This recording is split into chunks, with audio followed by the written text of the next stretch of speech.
all snowmakers work in conjunction with a pressure washer and an air compressor. The pressure washer and air compressor requirements for each Snow-at-Home snowmaker are listed on the individual snowmaker pages. Operating a Snow-at-Home snowmaker is basically a matter of running an air compressor and a pressure washer at the same time.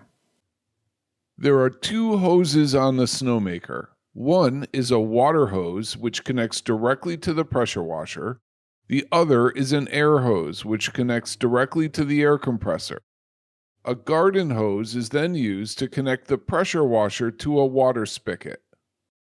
If the pressure washer and air compressor is electric powered, both must be plugged into separate 15-amp circuits. To start the system, first turn on the water, then turn on the pressure washer. Lastly, turn on the air compressor. If conditions are right for snowmaking, congratulations, you're making snow.